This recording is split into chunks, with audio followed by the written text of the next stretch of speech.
जिसके बाद वो जोशुआ के डोज के अंदर आ जाते हैं, जो कि देखने में सच में काफी ज्यादा बड़ी जगह और काफी ज्यादा सुंदर भी दिख रही थी। जैसे ही वो कैरेज वहाँ पर आ गया था, उसके अंदर कई सारे स्टेच्यूज लगे हुए थे और वहाँ पर जितनी भी चीजें बनी हुई थी वो देखने में काफी ज्यादा सुंदर लग रही थी। आइजैक भी उनको देखकर काफी सरप्राइज था और वो कहता है कि वाओ, आखिर ये जोशुआ के कमीने कि वो डीमन किंग के टुकड़े टुकड़े कर देते हैं, वो भी जबरदस्ती। पर उसके बाद भी देखो तो ये कितनी ज्यादा हाई लाइफ को जी रहे हैं। इसकी वजह से उसका मुंह खुला का खुला रह गया था और वो तो बस यही सोच रहा था कि आखिर इस सब की कीमत कितनी हो सकती है। और ये देख कर उसे काफी गुस्सा आता है और वो अपने पास्ट लाइफ के बारे में सोचते हुए कहता है कि वो कमीने शैतान, मैं अकेला कितना ज्यादा काम करता रहा था ये कोशिश करने के लिए कि मैं अपने बच्चों को कैसे भी कैसे कर खाना खिला सकूं। विस्पर कहता है कि मेरा शब्द मेरे लॉर्ड, ये जगह तो सच में पूरी से अलग है उस लेवल से जो कि हम लोग वहाँ पर रहा करते थे। अगर हम लोग यहाँ से जरा से स्क्रिप्चर्स को भी भेज देते हैं तो मुझे तो ऐसा लगता है कि हम लोग डीमन किंग के कैसल को भी खरीद सकते हैं। ये देखकर वो गुस्से में कहता है कि मुझे पता है, तब चुप हो जाओ। रिलाई उसे गोद में उठाते हुए कहता है कि ये जोशुआ का रेसिडेंस है, ये वही जगह है जहाँ पर एक्सोसिज्म और मॉन्स्टर स्लेइंग को इस कॉन्टिनेंट के अंदर चालू किया गया था। तो जरा इस चीज को करीब से देखो। और वो उधर देखता है और कहता है कि जब तुम एक बार थोड़े से बड़े हो जाओगे तो तुम बिल्कुल उन बच्चों की तरह लिखोगे। और वो देखता है कि उन लोगों ने एक डीमन किंग का स्केलेटन बना के रखा हुआ था और वो कहता है कि जब तुम एक बार बड़े हो जाओगे तो तुम बिल्कुल उन्हीं बच्चों की तरह लगोगे। और वो देखता है कि उन बच्चों ने स्केलेटन किंग का एक स्केलेटन बना कर रखा हुआ था जिसके ऊपर वो लकड़ी की तलवारों से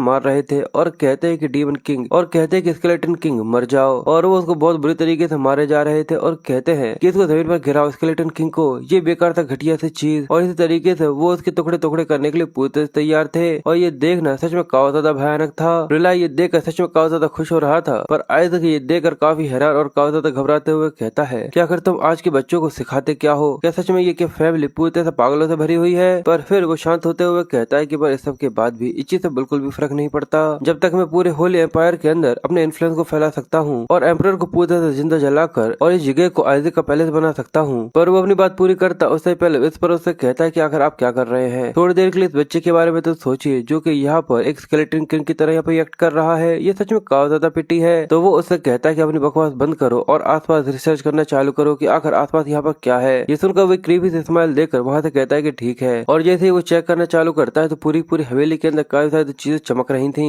ये देखकर वो हैरान था और वो कहता है कि अमेजिंग, कि ये सारे के सारे माना कोर्स हैं, सच में इनकी तो संख्या बहुत ही ज्यादा है। ये देखकर स्केलेटन किंग भी काफी हैरान था। वो कहता है कि ये भी मेरा पहली बार है कि मैं इतने सारे माना कोर्स को एक जगह पर इतने सारे देख रहा हूँ। आखिर कितने डीमन किंग को इन लोगों ने मारा है। अब जैसे वो लोग वहाँ पर आ जाते हैं तो कहा जाता है कि एक मास्टर यहाँ पर आ चुके हैं। इसलिए रिलाई अपने लोगों से कहता है कि मेरे रूम को ऑर्गेनाइज करो, आइजैक मेरे साथ ही मेरे रूम के अंदर रहेगा। ये सुनकर वो कहते हैं कि ठीक है, पर तभी वो उसको टोकते हुए कहते हैं कि यंग मास्टर रिलाई, हम लोगों को माफ कर दीजिएगा, पर हम लोगों को ऑर्डर मिला है कि जो यंग मास्टर आइजैक है उन लोगों को एक्जिन के अंदर भेजना है। ये सुनकर वो कहता है क्या एक्जिन, पर क्यों? तो वो लोग थोड़े से घबराते हुए कहते हैं कि फिफ्थ यंग मास्टर ने कहा था कि यंग मास्टर आइजैक को कभी भी इस मेन बिल्डिंग के अंदर लेकर मत आ जाना। पर ये देखकर वो गुस्से में कहता है कि पर आखिर ये भाई ये क्या हो रहा है। रिलाई कहता है कि वो कमीना आइजैक को श्रापित से जगह पर भेजना चाहता है जहाँ पर कोई भी कभी भी बिल्कुल भी नहीं टिक पाता। और वो बुरी सी शक्ल बनाते हुए रिलाई की तरफ देखकर कहता है कि मैं पूरी तरह से श्योर हूँ कि ये फैमिली सच में काफी ज्यादा ग्रेट है। मैं ये चीज तो तब से ही जानता था जब मैं जमीन पर रेंगा करता था। सच में ऐसा लगता है कि जो जोशुआ है वो धीरे धीरे करके टुकड़े टुकड़े हो रहा है। इसलिए रिलाई उन लोगों से कहता है कि मेरा भाई सच में काफी ज्यादा बेकार सी चीजें करता है। और वो सोचता है कि बिल्कुल इसने सही कहा, मैं भी इस तरीके की किसी मेंशन के अंदर रह सकता हूँ, तो आखिर मैं एक्जिन के अंदर क्यों जाऊँ। पर तभी विस्पर उसके कानों में आके विस्पर करता है कि जितने भी माना कोर्स है वो सब एक्जिन के अंदर है। ये सुनने के बाद उसे काफी ज्यादा बड़ा सा झटका लग गया था और वो फड़फड़ाना चालू कर देता है। रिलाई कहता है कि वापस जाओ, मैं अपने नेफ्यू को कभी भी किसी घोस्ट वाली जगह पर बिल्कुल भी नहीं जाने दूंगा। पर वो डाटा करते हुए कहता है कि नहीं द एक्जिन, मुझे लगता है कि मुझे एक्जिन के अंदर ही जाना चाहिए। तो चलो आइजैक मेरे रूम के अंदर चल और मैं तुम्हारे लिए अंदर जाकर होली स्क्रिप्चर पढ़ूंगा जिसमें ग्रेटेस्ट सेटनेस ने किस तरीके से स्केलेटन किंग से लड़ाई करी थी, वो भी हर रात सोते समय। ये सुनने के बाद वो बहुत बुरी तरीके से घबरा जाता है और कहता है क्या कि ये मुझे एक्सरसाइज करना चाहता है। और वो आगे कहता है कि एक बार ये सब हो जाए उसके बाद मैं तुम्हें बताऊंगा वो एक्सरसाइज मेथड्स जो कि खासकर स्केलेटन किंग के लिए बनाए गए थे। ये सुनने के बाद वो और घबराते हुए कहता है कि तुम सच में क्या मुझे मारना चाहते हो। पर अचानक ही रिलाई के सामने एक आदमी आ जाता है जो कि उससे कहता है कि अगर तुम एक छोटे से बच्चे के लिए जिसका कोई भी घर नहीं है इतना ज्यादा फर्स्ट क्यों मचा रहे हो। ये सुनने के बाद वो कंफ्यूज था और वो आगे कहता है श्योर हूँ कि मैंने कहा था कि इस बच्चे को एनेक्स के अंदर भेज देना चाहिए। इतने लंबे समय के बाद अपनी शक्ल फिर से दिखाने के बाद क्या तुम तुरंत ही आकर अपने भाई के खिलाफ जाना चाहते हो। और हमें जो ये आदमी दिखाया जा रहा है असल में ये जोशुआ का फिफ्थ सन है और इसका नाम गोवेल है। आइजैक सोचता है क्या अब ये कौन है, क्या ये कोई गुंडा है। गोवेल बिल्कुल रिलाई से कहता है कि इसे जमीन पर रख दो, मैं इसे एक्शन के अंदर भेजूंगा। रिलाई काफी गुस्से में उससे कहता है कि तुम मुझसे कोई मजाक कर रहे हो, ये जोशुआ का डिसेंडेंट है, तो इस चीज का तो बिल्कुल भी कोई सेंस नहीं बनता कि तुम इसको एनेक्स भेजो, जहाँ पर ऐसे लोगों को रखा जाता था जिनका कोई भी फ्यूचर नहीं था। आइजैक ये देखकर कहता है कि ये रूट कभी ना कहीं का, मुझे ऐसा लगता है कि ये उस फैक्शन का हिस्सा होगा जो कि मेरी प्रेजेंस को बिल्कुल भी वेलकम नहीं करना चाहता। रिलाई कहता है कि साइड में हो जाओ, मैं इस बच्चे को अपने रूम के अंदर ले जाकर how the skeleton king exorcism पढ़कर बताऊंगा। पर आइजैक मुंह बनाते हुए कहता है कि हे चलिए तो मुझे नीचे रख दो, मुझे एक्शन के अंदर जाना है। और गोवेल उससे कहता है कि अगर तुम्हें ये बच्चे का स्केलेटन वैसे आखिर मिला कहाँ से है और ये डिसेंडेंट है, भाड़ में जाए। ये देखकर आइजैक मुंह बना लेता है और कहता है कि मुझे एक्शन के अंदर जाने में कोई भी दिक्कत नहीं कि तुम मुझे वहाँ पर भेज दो, पर आके इस कमीने की दिक्कत क्या है। ऐसा लगता है जैसे कि एक मेंबर हो डिश क्लीनर का या फिर कोई ऐसा ही, पर मुझे इस चीज से घंटा फर्क नहीं पड़ता, मुझे तो एक्शन जाना है जिससे मैं अपने माना कोर्स को एब्जॉर्ब कर सकूं। और रिलाई उससे कहता है कि तुम्हें ऐसा लगता है कि मुझे इसके बारे में नहीं पता कि आखिर तुम इस बच्चे को एक्शन के अंदर क्यों भेजना चाहते हो। तुम ये चाहते हो कि लोग ये सोचे कि ये बच्चा एक श्रापित लड़का है, क्योंकि तुम ये चाहते हो कि ये बच्चा मारा जाए। ये सुनकर वो बहुत ज्यादा शॉक हो गया था और वो कहता है क्या कॉन्टेंशन, रुक जाओ एक मिनट के लिए रुक जाओ, ऐसा बिल्कुल भी नहीं होना चाहिए, क्योंकि मैं इस हाउस होल्ड से इसी वजह से जुड़ा हुआ हूँ जिससे मैं एक सेंट बन सकूं या फिर एक पोप बन सकूं, जिनसे मैं उन कमीने भगवानों से अपना बदला ले पाऊंगा। गोवेल कहता है कि मुझे तो ऐसा लगता है कि लोग पहले से ही ये सब सोचते हैं, क्योंकि मैंने सुना था कि डीमंस बाहर आए थे इस बच्चे को लेने के लिए। मुझे तो ऐसा लगता है कि ये बच्चा पहले से ही श्रापित है। नाइट सुनकर गुस्से में कहता है कि ये बिल्कुल भी सही नहीं है। एक नाइट कहता है कि नहीं, ये पूरी तरह से गलत है। यंग मास्टर आइजैक ने उस डीमन को वैनिश करने में काफी ज्यादा बड़ा सा रोल निभाया था, और ये भी एक फैक्ट है कि वो डीमन काफी ज्यादा तेजी से सबसे ऊपर जाकर उनके ऊपर ही हमला कर रहा था, जिससे ये चीज दिखाती है कि वो काफी ज्यादा इम्पोर्टेंट है। तो दूसरा नाइट भी चिल्लाते हुए कहता है कि ये बिल्कुल सही है, उनके पास होली पावर्स है, वो भी सेंट की। गोवेल को ये देखकर घंटा फर्क नहीं पड़ता, वो कहता है कि हाँ मेरी तो आंखों में आंसू आ गए, तुम लोग कितने ज्यादा एफर्ट्स डाल रहे हो इस कचरे के डिब्बे के ऊपर इसको कवर करने के लिए, मुझे इस चीज का घंटा फर्क नहीं पड़ता। अगर तुम लोग ये चाहते हो कि मैं इसको नेक्स्ट सेंट बोलूं तो मुझे इसकी पावर्स दिखाओ। ये सुनने के बाद आइजैक को बहुत ज्यादा गुस्सा आ रहा था और बेचारा मुंह बनाता है। विस्पर उसके कान में आकर कहता है कि क्यों ना आप उसे ये दिखा दे, आप एक मीटियोरॉइड को समन करें, पर वो कहता है कि मीटियोरॉइड भाड़ में जाए। गोवेल कहता है कि सच में अगर तुम ये चाहते हो कि मैं इसे सेंट बोलूं, और ये कहकर वो दूसरी तरफ इशारा करते हुए कहता है क्या तुम्हें वो दिख रहा है, ये हमारे हाउस होल्ड का सिंबल था या फिर जो भी हो, तो क्यों ना तुम उसे ट्राई करने के बारे में कहो जो कि हमारे लॉर्ड सबसे ज्यादा पसंद करते थे, वो डेड होली ट्री। ये होली ट्री एक डीमन माना की वजह से खत्म हो गया, और अगर ये सच में वही है जिसके बारे में तुम कह रहे हो सेंट, तो जरूर ये इसको काफी ज्यादा आसानी से रिवाइव कर सकता है। क्यों मैंने सही कहा ना, अगर ये सच में रियली सेंट का कैंडिडेट है तो तुम इसको क्लेम करो। और ये कह करो बेचारे आइजैक को, जो कि एक छोटा सा बच्चा है, उसे यहाँ पर फंसा कर यहाँ पर मरवाना चाहता था, और उसकी क्रीपी से स्माइल देखकर वो भी एक सेकंड के लिए डर जाता है। रिलाई ये सुनकर कहता है कि तुम्हें पता भी है कि आखिर असल में तुम अभी यहाँ पे ये क्या कह रहे हो। और आइजैक अपने मन में कहता है मिलिशिया तुमने सच में काफी ज्यादा अच्छी लड़ाई लड़ी थी, पर जो तुम्हारे डिसेंडेंट्स है वो सच में काफी ज्यादा पागल है और उनके ऊपर काफी ज्यादा काम करने की जरूरत है। तुम्हारा पहला लड़का मिसिंग है और सेकंड सन को अडॉप्ट कर लिया गया है, पर अचानक ही उसका एक चीज के ऊपर ध्यान जाता है और वो कहता है क्या। विस्पर कहता है कि क्या हुआ। वो उसको पकड़ते हुए कहता है कि तुम्हें क्या लगता है कि क्या हुआ। ये देखकर वो काफी ज्यादा घबरा गया था और वो कहता है कि जाओ जाकर उसे पकड़ो। डर डर करते हुए लेकर वो उसे वहाँ पर फेंक देता है। विस्पर कहता है कि जरा एक मिनट के लिए तो रुक जाइए। रिलाई कहता है कि वो पेड़ 70 सालों से भी पहले से मरा हुआ है, तो क्या तुम्हें सच में ऐसा लगता है कि कोई बच्चा उसे यहाँ पे इतना ज्यादा आसानी से रिवाइव कर भी सकता है। पर वो अपनी बात पूरी कर पाता उससे ही पहले एक आवाज उन दोनों का ध्यान पीछे की तरफ खींचती है, और ये देखने के बाद उन दोनों की शक्ल पर 12 बज चुके थे। वो ये देखकर काफी ज्यादा कंफ्यूज थे। रिलाई ये देखकर कहता है कि वो होली ट्री, और हम देखते हैं कि उस होली ट्री के ऊपर फिर से पत्तियां आ चुकी थी और वहाँ पर वो पूरी तरह हरा भरा हो चुका था, यानी वो फिर से जिंदा हो गया था। गोवेल भी ये देख काफी ज्यादा हक्का बक्का था और वो काफी ज्यादा परेशान और काफी ज्यादा हैरान होते हुए कहता है कि यहाँ तक किसी हीलिंग या फिर प्योरिफिकेशन मैजिक के साथ भी इस मरे हुए पेड़ को जिंदा करना काफी ज्यादा मुश्किल था। तो आखिर असल में यहाँ पे ये क्या हुआ है। आइजैक ये देखकर मुस्कुराते हुए कहता है ये तो कुछ भी नहीं है, असल में थोड़ा सा डार्क माना था जो कि उसके रूट्स के पास लगा हुआ था, इसलिए बस मैंने उसे खवा लिया, यानी विस्पर से कहकर उसको पूरी तरह खत्म कर दिया। वो कहता है कि जितना ये माना था उस सभी को मैंने खा लिया है, अब तो मुझे ऐसा लग रहा है जैसे कि मेरा पेट कुछ जरूरत से ज्यादा ही भर गया हो। रिलाई का नाइट उसके पास आकर उससे कहता है कि वो पेड़ आखिर आपने क्या किया है। तो रिलाई कहता है कि मैंने तो कुछ भी नहीं किया। ये सुनकर वो कहता है कि अगर आपने नहीं किया तो इसका मतलब, और वो डाटा करते हुए कहता है वो सारा का सारा माना पूरी तरह बर्बाद हो गया। विस्पर बुरी सी शक्ल बनाते हुए कहता है तो क्या आप ये चाहते हैं कि मैं उसको उल्टी कर दूं। और वो नाइट चलाते हुए कहता है तो क्या लॉर्ड आइजैक ये सब आपने किया है। गोवेल हंसते हुए कहता है तुम पूरी तरह से पागल कमीने कहीं के, इस पूरे के पूरे घर में ऐसा कोई भी नहीं है जो कि इस पेड़ के साथ साथ कुछ भी कर सके, तो आखिर ये छोटा सा बच्चा ऐसा कुछ कैसे कर सकता है। जरूर किसी ने उसकी मदद जरूर करी होगी, पर वो लोग तो उसे गोद में उठाकर झुलाना चालू कर देते हैं और कहते हैं कि जैसा कि यंग मास्टर आइजक से हम लोगों को उम्मीद करनी चाहिए। सच में ये काफी ज्यादा कमाल के हैं। ये उनका पहला एक्सोर्सिज्म और प्योरिफिकेशन था। गोबेल को ये सब देखकर काफी गुस्सा आता है और वो उससे कहता है कि जरूर तुमने कुछ न कुछ जरूर किया होगा। ये सुनने के बाद रिलाई उससे कहता है कि आखिर तुम यहाँ पे क्या बात कर रहे हो। तो वो गुस्से में उसकी कॉलर पकड़ लेता है और कहता है जरूर तुमने कैसे न कैसे कर सेटनेस की मदद ली है, जिसके बाद तुम उसको इस तरीके से दिखा रहे हो जैसे कि उस कबीरे ने यहाँ पर ये सब करा है। पर वो अभी भी गोबेल को समझाते हुए कहता है कि अगर तुम यहाँ पे ये क्या बात कर रहे हो। वो कहता है कि तुम अभी भी तुम्हारी ये गंदी सी ट्रिक्स को यहाँ पर खेल रहे हो। रिलाई कहता है पर आखिर मैं उस मिसिंग सेटनेस से कैसे मिल सकता हूँ। ये देखने के बाद आइजक कहता है कि मेलिसिया सच में तुम्हें अपने हाउस होल्ड के ऊपर काफी ज्यादा ध्यान देने की जरूरत है, न कि शैतानों की तरह गायब हो जाने की। जो तुम्हारा घर है वो टोटली मैस है। और सोचा जाए जिन लोगों को वो लोग भाई कहते थे, देखकर तो ऐसा लगता है कि जो मेलिशिया है वो अकेले ऐसा कुछ करती थी। और अगर कोई मुझसे ये कहे तो मैं तो इस चीज के ऊपर भी यकीन कर लूंगा। अगर कोई मुझसे ये कहे असल में वो रिलाई बनकर मेरे सामने आई है। विस्पर उससे कहता है कि एक हाफ ब्रदर। ये सुनकर वो कहता है कि अच्छा। और आइजक कहता है कि हाँ, अगर मैं इसके बारे में सोचूं तो ये कमीना बिल्कुल पोप की तरह ही दिखता है। और गोबेल चिल्लाते हुए कहता है कि यहाँ पर नाटक करना बंद करोगे जैसे तुम्हें कुछ भी नहीं पता।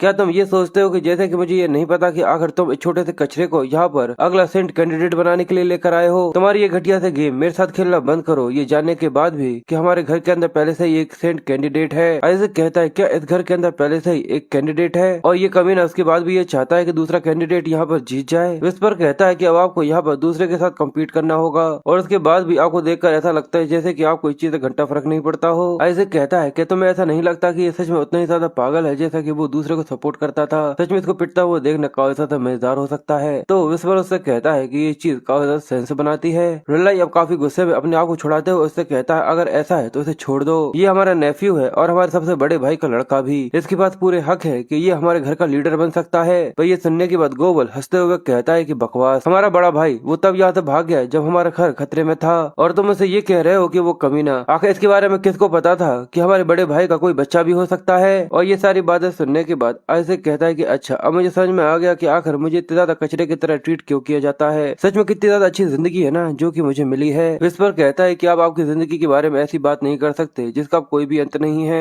और गोबेल आगे कहता है कि मुझे लगता है कि ये कमीना अभी भी एक सेंटनेस का बच्चा है और भले ही ये केवल एक हाफ ब्लड क्यों ना हो, पर है तो एक सेंट का लड़का ही जिसको हम लोग बाहर से यहाँ पर लेकर आए हैं। पर वो थी तो एक सेंट ही। और सबके अलावा सच में हम लोगों को ये भी नहीं पता और न ही हम इस चीज के लिए पूरी तरह से श्योर है कि ये सच में हमारे भाई का ही लड़का है। मैंने बिल्कुल सही कहा ना। मुझे लगता है कि इसका चेहरा बिल्कुल वैसा ही है जैसा कि वो उस औरत के साथ भाग गया था। पर अब ये सुनने के बाद रिलाई को बहुत बुरा महसूस होना चालू हो जाता है। इसी वजह से वो उससे आगे कुछ कह पाता उससे ही पहले रिलाई काफी गुस्से में उसके चेहरे पर एक जोरदार मुक्का दे मारता है। बेचारे की नाक फूट चुकी थी इसलिए वो चिल्लाते हुए कहता है कि तुम कमीने कहीं के, अगर तुमने अभी अभी मेरे ऊपर हाथ उठाया। तो वो कहता है कि तुम्हें सच में ऐसा लगता है कि तुम इसी तरीके से बकवास करते रहोगे और मैं सुनता रहूंगा। और बाकी सभी नाइट्स ये देखने के बाद काफी ज्यादा हक्के बक्के से रह गए थे। ये देखकर आइजक कहता है कि हाँ, बड़े बच्चों के बीच में यहाँ पर लड़ाई होना चालू हो चुकी है, पर तुम लोगों का शुक्रिया क्योंकि तुम्हारी वजह से मुझे काफी ज्यादा काम की इन्फॉर्मेशन मिल गई। और रिलाई अब बहुत बुरी तरीके से गोबेल को पीटना चालू कर चुका था। इसी वजह से सारे के सारे नाइट्स आकर उसको रोकना चालू कर देते हैं और सभी के सभी मिलकर बड़ी मुश्किल से उसे यहाँ पर रोक पाते हैं। और आइजक सोचता है कि सच में इस तरीके का मैच हमारे हाउस के लिए सच में काफी ज्यादा अच्छा है। ये तो काफी ज्यादा आसान है, ऐसे तो मैं टेक ओवर आसानी से कर सकता हूँ। इसलिए वो शैतानों की तरह हंसते हुए डाटा करते हुए कहता है कि डैम हाउस, जल्दी से तुम रूइंस के अंदर बदल जाओ। और ये देखकर विस्पर पीछे से लंबी लंबी सांसें लेता है और फिर हंसते हुए कहता है कि जरा इसके बारे में सोचिए कि आप भी आज घर के साथ नीचे नहीं गिर जाएंगे अगर ये फॉल होकर रूइंस बन जाता है। अगर ये फॉल्स होकर रूइंस बन जाता है कि आपका दिमाग भी सिकुड़ चुका है क्योंकि अब एक बच्चे की बॉडी के अंदर है। और ये कहकर वो उसका मजाक उड़ा रहा था। तो वो कहता है कि अपनी बकवास करना बंद करो। जिसके बाद अब वो लोग घर के अंदर पहुंच चुके थे जहाँ पर आइजक को एक जगह पर बैठा दिया था और उसकी आंखों में आंसू दिख रहे थे और वो काफी ज्यादा गुस्से में भी था और धीरे धीरे कर उसका पारा काफी ज्यादा बढ़ता जा रहा था। और वो कहता है कि काफी ज्यादा अनोइंग है। वहाँ पर घर के कई सारे लोग बैठे हुए थे जहाँ पर वो कहते हैं कि एक और बच्चा,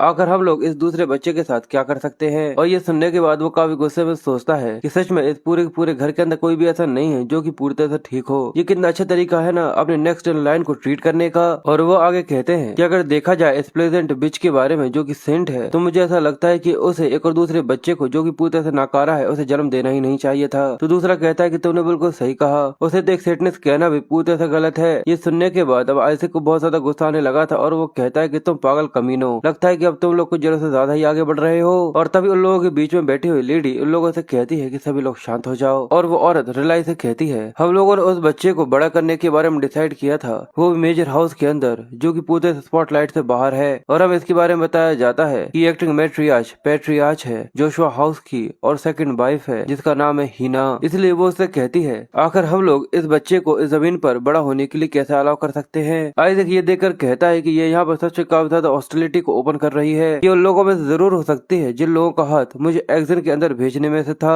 गोबेल काफी गुस्से में कहता है कि हमारी एक्टिंग मैट्री आज तुमसे कुछ सवाल कर रही है, तो आखिर तुम आंसर क्यों नहीं दे रहे रिलाई। और ये देखकर वो कहती है कि जरूर ये उस कमीने बच्चे की माँ होंगी जो कि मेरा अंकल है। रिलाई उससे कहता है यानी फादर यहाँ पर नहीं है। हीना कहती है कि वो टाउन से बाहर गए हुए हैं, पर ये काफी ज्यादा बड़ा मैस है उन सेंट कैंडिडेट सिचुएशंस के साथ। रिलाई कहता है कि सच में ये तो एक काफी ज्यादा बड़े शर्म की बात है। रिलाई कहता है कि ये तो काफी ज्यादा शर्म की बात है। मुझे लगा उन्हें इसके बारे में पता चलना चाहिए कि जो उनका एल्डेस्ट ग्रैंडसन है, मुझे लगा कि उन्हें ये न्यूज सुननी चाहिए कि जो एल्डेस्ट ग्रैंडसन का लड़का है आइजैक, उसने होली ट्री को फिर से रिवाइव कर दिया है। ये सुनना सभी लोगों के लिए काफी ज्यादा बड़ी सी न्यूज थी। सभी लोगों के कान खड़े हो जाते हैं और सभी लोग काफी ज्यादा हैरान से हो गए थे। गोवेल खड़ा हो गया था और जोर से चिल्लाते हुए कहता है कि ये तो बस एक छोटा सा इत्तेफाक था। आखिर एक छोटा सा बच्चा ऐसा कुछ कैसे कर सकता है। जरूर जोशुआ हाउस होल्ड की जितनी प्लेयर्स थी उन सभी ने यहाँ पर उसका असर दिखाया है। हीना कहती है कि मुझे भी ऐसा ही लगता है, क्योंकि हमारे घर के जो पैट्रियार्च थे वो भी इसके सॉल्यूशन को नहीं निकाल पाए थे। तो आखिर एक छोटा सा बच्चा आखिर ऐसी कोई बड़ी चीज को कैसे कर सकता है। तो उसके साइड में बैठी हुई लेडी भी उससे कहती है कि मुझे भी पूरी तरह से भरोसा है। शुरुआत से ही अगर देखा जाए तो इस चीज का कोई भी एविडेंस नहीं है। बाकी लोग भी उनकी हाँ मिलाते हुए कहते हैं कि एक्टिंग मैट्रियार्च यहाँ पर बिल्कुल सही कह रही है। ये काफी ज्यादा बड़ी ग्रेट ब्लेसिंग है जिसकी वजह से होली ट्री को फिर से जिंदा वापस किया जा सकता है। ये देखकर आइजैक कहता है कि जरा इन लोगों को देखो तो क्या ये लोग मुझसे एक सबूत चाहते हैं। और ये कहकर वो अपने हाथ को सभी लोगों के सामने आगे की तरफ करता है और सभी लोगों के मुंह ये देखने के बाद खुले के खुले रह जाते हैं और आंखें फटी की फटी रह जाती है, क्योंकि वो अचानक ही सभी लोगों के सामने जो होली ट्री था उसके कोर को लेकर आ गया था। ये देखकर वो कहता है कि जरा इस चीज को गौर से देखो। सभी लोगों की तो बोलती बंद हो चुकी थी और सभी लोग सच में काफी ज्यादा हैरान थे। वो हैरानी के साथ कहते हैं कि ये एनर्जी तो सच में होली ट्री की एनर्जी है। और आइजैक उसे सभी लोगों के सामने दिखाते हुए उन लोगों को गाली देते हुए कहता है कि जरा देखो, और वो यहाँ पर उन लोगों को मॉक कर रहा था। सभी लोग ये देखकर काफी ज्यादा हैरान थे और कहते हैं ऐसा लगता है कि जैसे सच में आइजैक ने ही उस माना को खत्म किया है, जैसे कि उस माना को उस होली ट्री के अंदर से खा लिया गया हो। ये देखकर वो काफी कंफ्यूज हो रहे थे। और एक लेडी कहती है कि मुझे पता है कि उस होली ट्री के नीचे माना था, पर आके एक नए जन्म लिए बच्चे ने उसको रिमूव कैसे कर दिया। तो दूसरा कहता है कि केवल एक ही चीज नहीं है, इसने यहाँ पर उसकी फिजिकल फॉर्म को भी क्रिएट करके रख दिया है। तो दूसरा आदमी कहता है कि हाँ बिल्कुल इस तरीके के एक्सरसाइज मेथड्स काम कर सकते हैं, पर डेफिनेटली ये चीज बिल्कुल भी सिंपल तो नहीं हो सकती। अगर इसके अंदर एक भी गड़बड़ी होती तो इसने पेड़ को पूरी तरह खत्म कर दिया होता। इसलिए यहाँ पर एक रीजन है कि जो पैट्रियार्च है उनने उसके अंदर काफी सुटेबल प्योरिफिकेशन मेथड को इस्तेमाल किया था। गोबेल तो अभी भी काफी हक्का बक्का था और उसकी शक्ल सच में देखने लायक थी। वो कहता है कि आखिर यहाँ पर किस तरीके की बैबलिंग हो रही है। इस चीज का तो सच में कोई सवाल ही पैदा नहीं होता कि जैसे छोटे से बच्चे ने ऐसा कुछ कर दिखाया हो। अब रिलाई उसका सपोर्ट करते हुए कहता है कि आइजैक ने उसके एक्सोसिस माना को पूरी तरह से बाहर निकाल दिया था। ये सुनकर वो कहता है कि बिंगो है। और रिलाई आगे कहता है कि ये बच्चा अभी भी ब्रेस्ट मिल्क पीता है और इसने कुछ ऐसा कर दिखाया है जो कि इतने सालों में यहाँ तक कोई पोप तक नहीं कर पाया था। गोवेल ये सुनकर और भी ज्यादा घबराते हुए कहता है कि आखिर तुम यहाँ किस तरीके की बातें कर रहे हो। इसलिए वो टेबल पर काफी गुस्से में हाथ पटकते हुए कहता है कि एल्डर्स, क्या तुम्हें सच में इस तरीके की फालतू सी बकवास चीज के ऊपर यकीन हो रहा है कि इसने यहाँ पर किसी का एक्सोसिज्म किया है। ये तो अभी तक सही तरीके से बोल भी नहीं सकता। सभी लोग हमारे ऊपर हंसेंगे अगर दुनिया में इसके बारे में पता चल जाता है। और जरा इसको देखो तो इस चीज के ऊपर भी यकीन करना काफी ज्यादा मुश्किल है कि ये जोशुआ का खून है। कैसे पता असल में ये किसी और दूसरी फैमिली से यहाँ पर आया हो। पर रिलाई अभी भी उसका साथ देते हुए कहता है कि मेरे जितने भी रिस्पेक्टेड एल्डर्स हैं सभी लोग मेरी बात सुनो। ये बच्चा आगे चलकर एक सेंट बनेगा और ऐसा भी हो सकता है कि ये आगे बढ़कर एक नेक्स्ट पोप बन जाए। और वो ये सुनकर अपने हाथ बांधते हुए कहता है कि हाँ इसने बिल्कुल सही कहा। जिसके बाद रिलाई उसको गोद में उठा लेता है और आगे कहता है और ऐसा भी हो सकता है कि ये स्केलेटन किंग को तक खत्म कर दे। ये सुनने के बाद उसके चेहरे पर एक काफी ज्यादा क्रीपी सी काफी ज्यादा गुस्सा से आ जाती है और वो कहता है कि आखिर ये क्या बकवास है कि तुम फिर से वही सब मुझसे कह रहे हो। और सभी एल्डर्स ये सुनने के बाद काफी ज्यादा घबरा जाते हैं। क्या स्केलेटन किंग, क्या वो बेकार सा क्रीचर, वो काफी ज्यादा खतरनाक सा क्रीचर। पर हीना ये देखकर सोचती है कि रिलाई तुम अपनी कब्र खुद खोदने में लगे हुए हो। वो कहती है कि अगर तुम सच में इतने ज्यादा कॉन्फिडेंट हो तो क्यों ना हम लोग इसका एक छोटा सा टेस्ट ले ले। मैं रिक्वेस्ट करती हूँ कि ये डिवाइन रेलिक होली स्टोरेज को इस्तेमाल करे। और ये कहते हुए वो काफी ज्यादा क्रीपी और काफी ज्यादा खतरनाक सी लग रही थी। फिर हमें बताया जाता है कि नॉर्थ वेस्ट रीजन जहाँ पर होली हेलेना एम्पायर है, द डार्क फॉरेस्ट, वहाँ पर हमें काफी ज्यादा बड़े डीमन को दिखाते हैं। जैसे एक ही अटैक के अंदर हमें वहाँ पर काफी ज्यादा बड़े से मॉन्स्टर को दिखाते हैं जिसे केवल एक ही अटैक के अंदर मार दिया गया था, जिसके नीचे एक आदमी खड़ा हुआ था। और वो दूसरे मॉन्स्टर को मारने के बाद तलवार को रखते हुए कहता है कि ये जगह भी सच में काफी ज्यादा बड़ी मैस है। पर तभी उसके पीछे से एक आदमी आता है जो कि उसके सामने झुककर उसे ग्रीट करते हुए कहता है कि पैट्रियार्च। ये सुनकर वो कहता है कि क्या हुआ। वो कहता है कि आपकी प्रॉक्सी ने डिवाइन रेलिक स्टोरेज को इस्तेमाल करने की रिक्वेस्ट करी है। वो कहता है कि मैंने कहा था ना कि उसे मेरे जब तक मैं वहाँ पर ना रहूं उसको कोई भी अलाउ नहीं कर सकता। वो कहता है कि हाँ, पर आप जब तक वहाँ पर नहीं है, पर आपका जो ग्रैंडसन है उसने होली ट्री को रिवाइव किया है, इसलिए आपकी प्रॉक्सी ये विश करती है जिससे वो उसकी सेंट की क्वालिटी को यहाँ पर चेक कर सके। वो आदमी पीछे की तरफ घूमते हुए कहता है कि आखिर तुम्हारा मतलब क्या है, आखिर कोई भी सेंट आखिर मेरे घर के अंदर क्या कर सकता है। और हमें इस आदमी के बारे में बताया जाता है कि ये जोशुआ का पैट्रियार्च है और उसका नाम इलाई है, इसलिए वो कहता है कि मैं इस चीज की कोई भी अनुमति नहीं देने वाला। और वो आगे कहता है कि मैं इस चीज की कोई भी अनुमति नहीं देने वाला, केवल एक सिटनेस ही है जो कि उस जगह पर जाकर सर्वाइव कर सकती है, इसलिए जाकर उन लोगों से बोल दो कि फालतू की कोई भी लड़ाई करने की कोई भी जरूरत नहीं है और इस चीज की कोई भी अनुमति किसी को भी नहीं मिलने वाली। और ये सुनने के बाद वो कहता है कि ठीक है, मैं वहाँ से जा रहा हूँ। पर तभी वहाँ पे एक लेडी आ जाती है जो कि उससे कहती है कि अभी अभी तुमने कहा कि उसका नाम आइजक है, उसने होली ट्री को रिवाइव कर दिया। पर ये चीज इतनी भी ज्यादा इम्प्रेसिव नहीं है और हमें इसके बारे में बताया जाता है कि ये जोशुआ की मैट्रियार्च है और फॉर्मल सेंटनेस है और इसका नाम मेलिसा है जो कि उसकी माँ भी है। इसलिए वो कहती है क्योंकि हम लोग स्टोरेज को खोल रहे हैं तो क्यों जितने भी सेंट के कैंडिडेट्स हैं हम लोग उन सभी को यहाँ पर बुला ले। ये सुनने के बाद वो आदमी बहुत ज्यादा शॉक हो गया था और वो कहता है क्या, और वो कहता है कि कोई बच्चा जो कि दूसरे हाउस होल्ड से हो, ऐसा भी तो हो सकता है कि वो स्टोरेज से कोई काफी कीमती सी चीज ले जाए। मेलिसा उससे कहती है कि मैं ये उम्मीद करूंगी। ये सुनने के बाद पैट्रियार्च थोड़ा सा कंफ्यूज हो गया था और वो आगे कहती है यहाँ तक जो बेस्ट सेटनेस थी हमारे फॉर्मर जनरेशन की वो तक स्टोर रूम के अंदर से कुछ तक लेकर नहीं आ पाई थी, इसलिए मैं सोचती हूँ कि अगर कोई ऐसा हुआ जो कि उसके अंदर से कुछ लेकर आ सकता है तो ऐसा भी हो सकता है कि उसकी वजह से हम लोग स्केलेटन किंग को ट्रैक डाउन कर सके और आखिरकार उसे खत्म कर सके।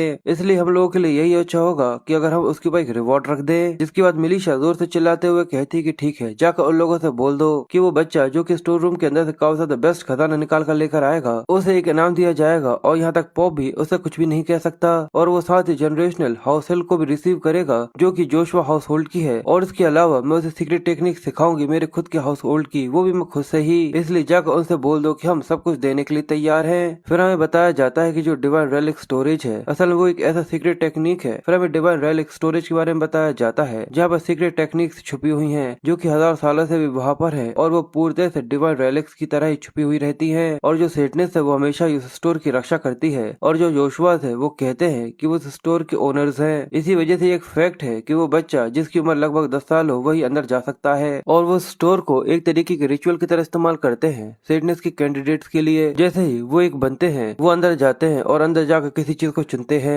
और सभी लोग बस यही प्रेडिक्ट करते हैं कि आखिर किस तरीके की पावर सेटनेस से उसे मिलेगी, वो भी उस आइटम के बेस पर जो कि वो बच्चा बाहर लेकर आएगा। पर इस सब के अलावा जो स्टोरेज है वो सच में इतना ज्यादा खतरनाक है कि सेटनेस के जितने भी कैंडिडेट्स है वो सभी अपनी जान रिस्क में डालकर वहाँ पर जाते हैं। इसलिए कई सारी मौत हो जाने की वजह से उस स्टोर रूम को सील कर दिया गया है और पता चलता है कि असल में ये विस्पर था जो कि ये सारी की सारी कहानी आइजक को सुना रहा था। और वो कहता है तो चलो देखते हैं कि हमारे ये छोटे से मास्टर उसके अंदर से बाहर आ पाते हैं, वो भी किसी खजाने के साथ। वो कहता है कि आखिर तुम इस तरीके की नैगिंग करने में क्यों लगे हुए हो। वो कहता है कि पर आप भी तो इसके बारे में जानना ही चाहते थे ना मास्टर, मैंने बिल्कुल सही कहा ना। तो वो हंसते हुए कहता है कि बिल्कुल, और कहा जाता है कि जो स्केलेटन किंग की बॉडी है वो उसको भी वहीं पर रखा गया है। और इसके बारे में बोलते हुए सच में काफी ज्यादा क्रीपी लग रहा था। एक नाइट पीछे से तभी उसको आकर उठा लेता है और कहता है यंग मास्टर ऐसा लगता है कि आप काफी ज्यादा एक्साइटेड हैं। मैट्रियार्च ने स्टोर रूम को सभी कैंडिडेट्स के लिए ओपन कर दिया है, इसलिए वो सभी के सभी बच्चे जो कि 5 हाउस होल्ड से यहाँ पर चुने गए हैं वो सभी यहाँ पर आ जाएंगे और इसके साथ वो कमीने पोप के हाउस होल्ड के लोग भी यहाँ पर आएंगे। पर मैं पूरे से श्योर हूँ कि यंग मास्टर आप वो लोगों से जरूर जीत जाएंगे। और ये कहकर वो उसे झुलाया जा रहा था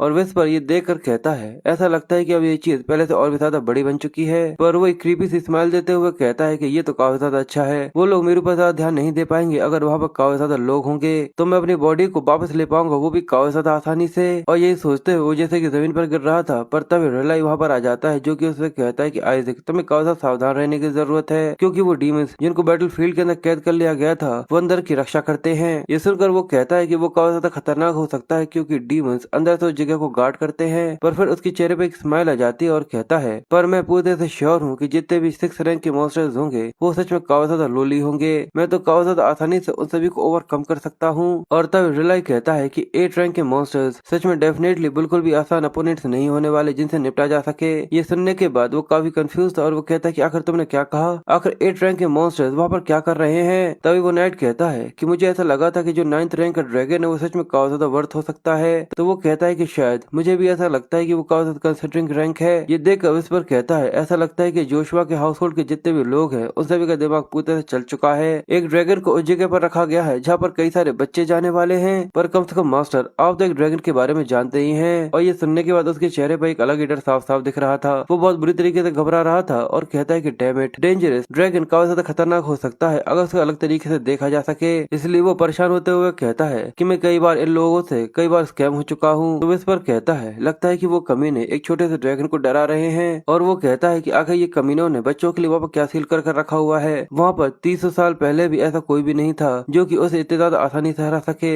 एल्डर्स के लिए भी ये चीज काफी ज्यादा मुश्किल हो सकती थी, फिर भी वो तो स्केलेटन फोकस थे। ये चीज सच में काफी ज्यादा मुश्किल हो सकती है, ये सच में काफी ज्यादा बुरा है। पर ऐसा भी है कि वहाँ की मेरे पास काफी ज्यादा अच्छी मेमोरीज भी हैं, उनकी वजह से मेरे सोच को रिकॉग्नाइज किया जा सकता है। विस्पर कहता है कि मुझे लगता है कि मास्टर ये काफी ज्यादा अच्छा समय आ चुका है कि मुझे आपके साथ यहाँ पे स्विच कर लेना चाहिए। वो कहता है मैं तुम्हें सुन सकता हूँ। इसलिए वो हाथ पटकते हुए कहता है अब इन लोगों ने मेरे पास कोई और चॉइस नहीं छोड़ी है। वहाँ पर कोई एक 8th रैंक का डीमन हो सकता है, पर एक 9th रैंक का ड्रैगन, वो भी डिवाइन रेलिक स्टोर के अंदर। अभी मैं बड़ी मुश्किल से किसी 6th रैंक के डीमन को हरा सकता हूँ मेरे करंट फॉर्म के अंदर। और अगर सच में मुझे उनसे लड़ना ही है तो मुझे जोशुआ हाउस होल्ड के जितने भी माना कोज है उन सभी को चुराना होगा, वो भी एनेक्स के अंदर जाकर। और ये कहते हुए उसके चेहरे पर एक क्रीपी सी स्माइल आ रही थी। जिसके बाद अब जोशुआ हाउस के अंदर पूरी तरह से शांति छा चुकी थी। और हमें आइजैक को दिखाते हैं जो कि एक रूम के अंदर बैठ कर किताब पढ़ रहा था। विस्पर उसके पास आकर कहता है कि मास्टर क्या आप ठीक है? देखकर ऐसा लगता है कि आपका एक्सरसाइज यहाँ पर पूरा ही होने वाला है। और हमें बेचारे की कंडीशन दिखाते हैं जो कि काफी ज्यादा खराब थी, क्योंकि वो यहाँ पर जो बुक पढ़ रहा था वो एक होली स्पेल की बुक थी जिनके अंदर 10 तरीके लिखे गए थे कि किस तरीके से वो स्केलेटन किंग के तकड़े तकड़े कर सकते हैं। और वो कहता है कि डैम इट, अगर मुझे पता होता कि आखिर होली पावर्स को किस तरीके से एम्पलीफाई किया जाता है तो मैं काफी ज्यादा आसानी से होली स्पेल्स को सीख सकता था। क्या प्लीज कोई आकर मुझे रन डाउन दे सकता है? ये चीज मेरे बिल्कुल भी काम की नहीं है। पर फिर वो कहता है कि मुझे अपने दिमाग को कंट्रोल करना होगा और अपना को जबरदस्ती ये सब सिखाना होगा। पर वो अपनी पूरी बात कर पाता उससे पहले विस्पर उसके ऊपर हंसते हुए कहता है कि मास्टर आप आपकी फिर से डार्क मैजिक को इस्तेमाल कर रहे हैं, वो भी अपने कंट्रोल, आप फिर से अपने डार्क मैजिक को इस्तेमाल कर रहे हैं, वो भी अपने सेंट्रल कोर से।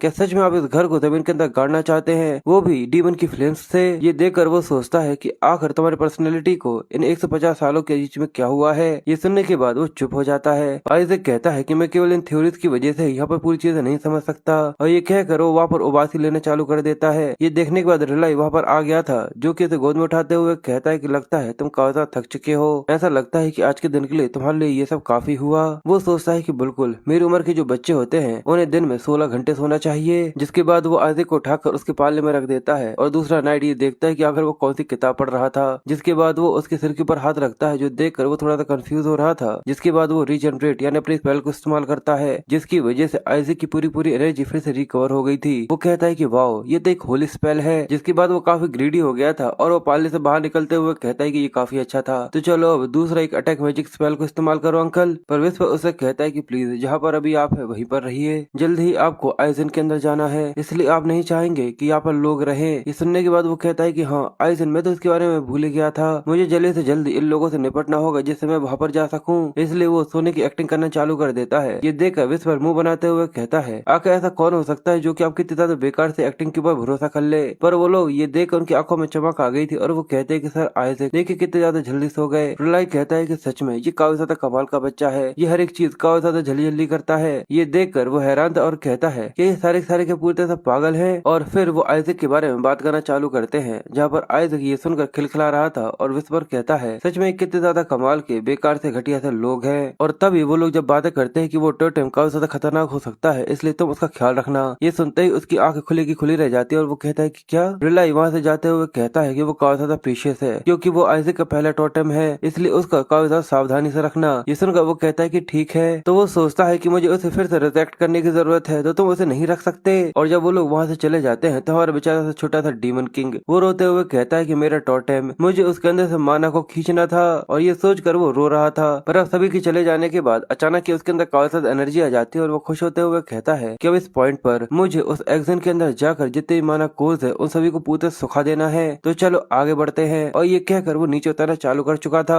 विस्पर कहता है कि आप सच में एक्सियन तक लुढ़कते लुढ़कते जाने वाले हैं, तो क्या आपको सच में ऐसा लगता है कि आज आप वहाँ पर पहुँच भी पाएंगे? वो कहता है कि मेरे पास एक प्लान है, तुम तो बस एक दरवाजे को खोलो। ये सुनकर वो कहता है कि ठीक है और वो उसके पास जाने लग जाता है और कहता है कि चीज का तो कोई सवाल ही पैदा नहीं होता। और वो आगे कहता है कि चीज का तो कोई सवाल ही पैदा नहीं होता कि मैं वहाँ तक आपको उठाकर लेकर जा सकूं। और जैसे वो दरवाजा खोलने की कोशिश करता है तो उसे पता चलता है इसलिए इसलिए वो आइजैक से कहता है कि जो आपके अंकल हैं उन्होंने बाहर से दरवाजे को बंद कर दिया है और जो मैकेनिज्म है वो केवल बाहर से ही खुल सकता है और उसके अलावा एक उसके ऊपर होली स्पेल भी लगाया गया है। ये सुनने के बाद आइजैक को बहुत ज्यादा गुस्सा आना चालू हो जाता है और वो कहता है कि वो कभी ना अंकल कहीं का, इसलिए वो उससे कहता है कि ठीक है इसको तोड़ दो। वो कहता है कि अगर मैंने ऐसा कुछ किया तो लोगों को ऐसा लगेगा कि तुम्हारे ऊपर कोई हमला हो रहा है और इसकी वजह से सभी लोग यहाँ पर आ जाएंगे। ये सुनने के बाद आइजैक को और भी ज्यादा गुस्सा आने लगा था और वो गेट को नॉक नॉक करते हुए कहता है कि सच में ये चीज मुझे पूरी तरह से पागल कर रही है और ऐसा नहीं है जैसे कि मैं विस्पर के ऊपर जाकर पूरी तरीके से वहां तक जा सकता हूँ, पर अगर मैं मैजिक को इस्तेमाल कर पाता हूँ तो चीजें और भी ज्यादा कॉम्प्लिकेटेड हो जाएंगी। और ये सोचकर वो दरवाजे को खोलने की कोशिश कर रहा था पर अचानक दरवाजा खुल जाता है जहाँ पर वो ये सोच रहा था कि आखिर मैं यहाँ से कैसे निकलूं। इस धक्के की वजह से उसके चेहरे पर लग जाती है और वो लड़कते हुए जाकर दूर गिर जाता है और तभी एक लड़का दरवाजा खोलकर अंदर आ गया था और वो ये देखकर कहता है कि क्या,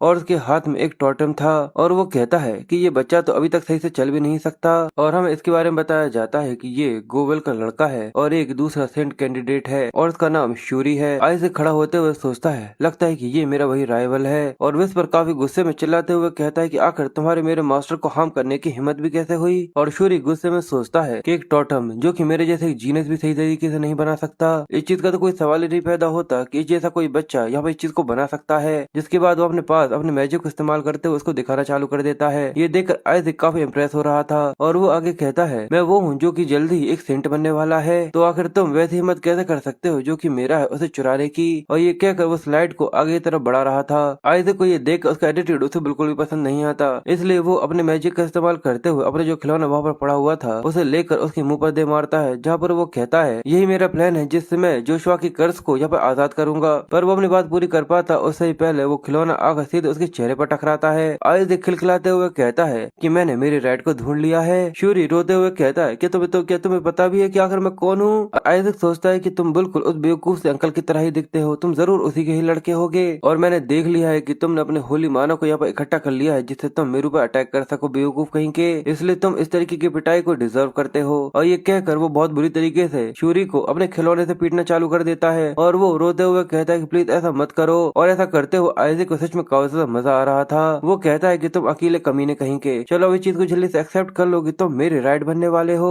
और वो रोते हुए अपने हाथ के ऊपर अपने मानव को रिलीज करता है, जिसके बाद वो जल्दी से उससे बचने के लिए अपनी शील्ड बना लेता है और वो उससे कहता है क्या तुम्हें सच में ऐसा लगता है कि तुम कोई स्पेशल हो। आइजैक ये देखकर कहता है कि तुमने तो मुझे सरप्राइज कर दिया, ऐसा तो कोई भी नहीं हो सकता जो कि तुम्हारी जैसी उम्र के अंदर थर्ड रैंक की डिफेंस से होली मैजिक को इस्तेमाल कर सके। और वो आगे कहता है कि तुम तो कुछ जरूरत से ज्यादा ही जल्दी यहाँ पर सरप्राइज हो रहे हो। और ये कहकर वो अपने स्पेल को यहाँ पर कास्ट करना चालू करता है और उसने यहाँ पर थर्ड रैंक के होली अटैक मैजिक पावर को इस्तेमाल किया था, रेडिएंट होलीनेस, जिसकी वजह से आसमान में पूरे में लाइट हो चुकी थी जो देखने में काफी सुंदर लग रहा था। और वो उससे कहता है तो अगर ऐसा है तो चलो अब इस चीज का सामना करो। ये देखकर आइजैक कहता है कि सच में ये तो काफी ज्यादा इम्प्रेसिव है, इसने एक ही बार में 2 कास्टिंग करी है वो भी रेडिएंट होलीनेस की, पर अभी भी उसके चेहरे पर एक स्माइल थी। और वो कहता है कि मेरे खाने के लिए तुम्हारा बहुत बहुत शुक्रिया। जिसके बाद वो उन सभी को एब्जॉर्ब कर लेता है और एक होली स्पेल बनाकर अपने आप को बचा लेता है। ये देखकर वो काफी ज्यादा कंफ्यूज हो गया था और वो रोते हुए कहता है कि आखिर तुम्हारा ये डिफेंसिव स्पेल इतना ज्यादा बड़ा कैसे है। और वो आगे सोचता है कि मैं यही सोच रहा हूँ कि आखिर तुम इसे इस्तेमाल कैसे कर सकते हो, क्योंकि अभी तक अंकल ने तो मुझे ये सिखाया ही नहीं है। और अचानक ही वहाँ पर कई सारी बॉल्स बन चुकी थी। ये देखने के बाद शूरी और भी ज्यादा हैरान हो गया था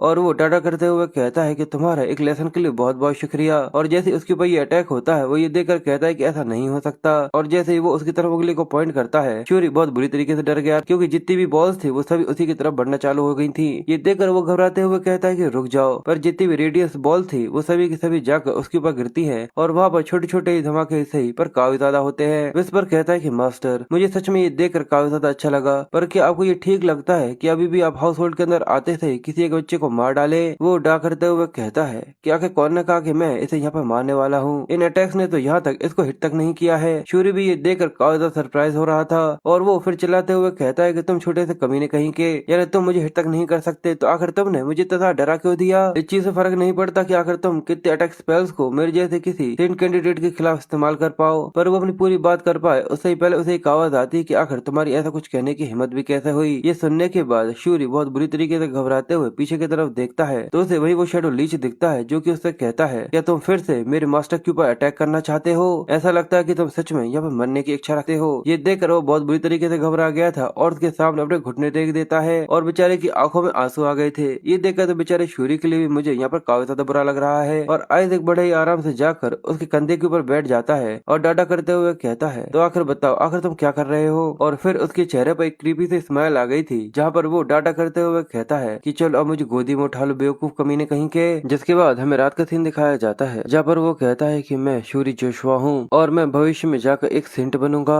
और फिर मैं जोशुआ हाउस के उस कर से बाहर निकलकर पोप बनूंगा। और वो ये सब सोचते हुए आगे की तरफ बढ़ रहा था और वो आगे कहता है कि पर, और हमें दिखता है कि उसके कंधों पर आइजक बैठा हुआ था। ये देखकर वो परेशान होते हुए कहता है, पर अभी तो मैं इस कमीने का एक खिलौना बनकर रह गया हूँ। और आइजक डाटा हे करते हुए कहता है कि चलो एग्जी की तरफ चलते हैं। ये देखकर वो कहता है कि आखिर तुम ये सब कर क्या रहे हो? क्या तुम्हें ये पता भी है कि आखिर मैं कौन हूँ? पर अचानक उसके सामने फिर से वही वो शेडो लीच आ जाता है, जो कि उसे कहता है कि जल्दी से आगे बढ़ो, उससे पहले कि मैं तुम्हारे टुकड़े टुकड़े कर दूं, तुम घटिया से इंसानी कीड़े। ये देखने के बाद वो बहुत बुरी तरीके से घबरा गया था और वो कहता है कि ठीक है, मुझे ऐसा लगता है कि अभी मुझे केवल जिंदा रहने के ऊपर फोकस करना चाहिए। इसलिए वो बहुत बुरी तरीके से रोते हुए कहता है कि प्लीज कोई मुझे बचा लो। फिर हमें आधी रात को दिखाते हैं कि वो कहीं डाटा डाटा कर रहा था, कहीं डाटा डाटा कर रहा था। कहने का मतलब कभी राइट राइट, कभी लेफ्ट लेफ्ट, और एक कहकर वो शूरी को कहीं यहाँ भगा रहा था, कहीं वहाँ भगा रहा था। जिसके बाद वो गुस्से में उससे कहता है, क्या तुम सच में मरना चाहते हो? जैसा मैं कह रहा हूँ वैसा करो। और वो परेशान होते हुए कहता है, क्या तुम बस मुझे ये नहीं बता सकते कि आखिर आधी रात को हम लोग कहाँ जा रहे हैं? और जैसे जैसे वो धीरे करके आगे बढ़ रहा था और वो जगह पर पहुंचने के बाद पूरी तरह से पसीना पसीना हो चुका था, उसके चेहरे का रंग उड़ जाता है और वो घबराते हुए कहता है कि ये तो जोशुआ का रेसिडेंस था, द सेकंड एनेक्स, जो कि एक हॉन्टेड हाउस है। श्यूरी बहुत बुरी तरीके से घबराया हुआ सोचता है कि आखिर ये कमीना सा पागल मुझे यहाँ पर घसीटते हुए क्यों लेकर आ गया है? कई सारे लोग यहाँ पर आने के बाद मर चुके हैं, इसलिए पेट्रियाश ने पूरी तरह से इसके अंदर जाना फॉरवर्ड कर दिया था। और हमें उन दोनों के चेहरे पर काफी ज्यादा स्माइल दिखाई जाती है, जहाँ पर वो कहते हैं, देखकर ऐसा लगता है कि यहाँ पर तो सच में बहुत सारे वो हैं। तुमने मरते दम तक अपने आप को ट्रेन किया था, वो भी हजारों सालों तक, जिससे तुम इतने सारे मानव को एक्वायर कर सको।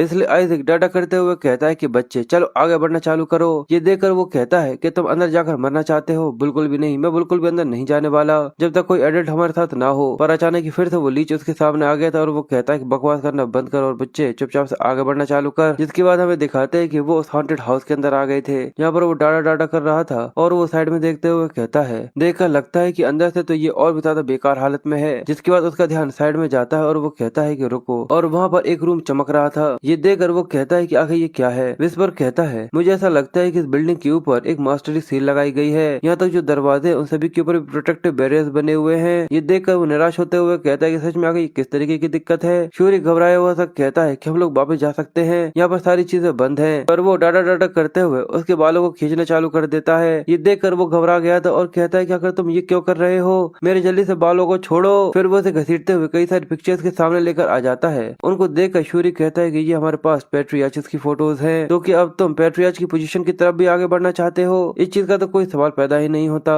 पर वो तो अपने खिलौने के ऊपर अपनी पावर को निकाल रहा था, जहाँ पर वो आगे कहता है कि जहाँ पर जो तुम्हारा नेक्स्ट पेट्रियार्च है वो सच में, पर वो अपनी बात पूरी कर पाता उससे पहले वो डाटा करते हुए पेट्रियार्चेस की फोटोज के कांचों को तोड़ना चालू कर देता है। ये देखने के बाद बेचारे शूरी के तो तोते उड़ चुके थे, आंख फटी की फटी रह जाती और मुंह खुला का खुला रह गया था। वो कहता है कि हमारे एंसेस्टर्स और जितनी भी उनकी फोटोज होती है उन सभी के कांच वो लगातार बार बार तोड़ता रहता है। ये देखकर शूरी पूरी तरह से पागल हो गया था और कहता है कि तुम पूरी तरह से पागल हो गए हो, अगर तुम पेट्रियार्चेस के साथ ये सब क्या कर रहे हो? पर वो अपने हथियार को अपने पास वापस बुलाने के बाद कहता है कि आखिर कोई भी ऐसी जगह पर बैरियर वो भी पोर्ट्रेट्स के ऊपर कैसे लगा सकता है? और ये देखकर विस्पर भी कहता है कि जितने बैरियर्स थे वो सभी पूरी तरह से टूट चुके हैं मास्टर। और ये देखने के बाद उन दोनों के चेहरे पर एक अलग ही तरीके की स्माइल आ गई थी। जिसके बाद वो जल्दी से शूरी के कंधे पे से कूद जाता है और कहता है तो चलो आगे बढ़ते हैं। ये देखकर वो घबराते हुए कहता है कि पर आखिर तुम कहाँ जा रहे हो? जिसके बाद वो किसी गेंद की तरह रोल करते हुए आगे की तरफ निकल जाता है। ये देखकर शूरी बहुत बुरी तरीके से हैरान था और कहता है, क्या तुम पूरी तरह पागल हो चुके हो? आखिर तुम ऐसी किसी जगह पर आकर इतनी ज्यादा तबाही कैसे मचा सकते हो? पर वो डाटा डाटा करते हुए एक रूम के अंदर आ गया था, जहाँ वो उसे कई सारे माना महसूस हो रहा था। ये देखकर वो कहता है कि ये तो काफी ज्यादा अमेजिंग है। जिसके बाद वो विस्पर से कहता है कि दरवाजे को बंद कर दो, और हमें दिखता है कि शूरी उसके पास आ रहा था, पर वो ये देखता है कि वो दरवाजा बंद हो रहा है। ये देखकर वो कहता है कि रुक जाओ, आखिर तुम यहाँ पे ये क्या कर रहे हो? तो आइजैक एक क्रीपी से स्माइल देते हुए कहता है कि तुम्हारे जैसे किसी बच्चे को ये जानने की बिल्कुल भी जरूरत नहीं है। और वो कहता है कि तुम कमीने बच्चे कहीं के। और तभी अचानक ही गेट बंद हो जाते हैं। जिसके बाद हमें आइजैक को दिखाते हैं, जो कि वहाँ पर बैठा हुआ था और वो अपनी एनर्जीज को एब्जॉर्ब करते हुए कहता है तो चलो इस चीज को शुरू करते हैं। दूसरी तरफ से शूरी बार बार गेट थपथपाए जा रहा था और कहता है कि जल्दी से उस जगह से बाहर आओ, जल्दी करो, मैं जल्दी से जाकर सभी बड़े लोगों को इसके बारे में बताने वाला हूँ। और वो ऐसे ही करते हुए काफी देर तक खटखटाता रह जाता है। मैं उन लोगों को सब कुछ बता दूंगा, जिसके बाद वो लात मार कर तुम्हें यहाँ से बाहर निकाल देंगे। और हमें देखता है कि अचानक वहाँ पर जितने भी बड़े लोग थे वो सभी आ गए थे और रिलाई उससे कहता है कि शूरी, और जैसे ही वो उसका नाम लेता है शूरी बहुत बुरी तरीके से घबरा गया था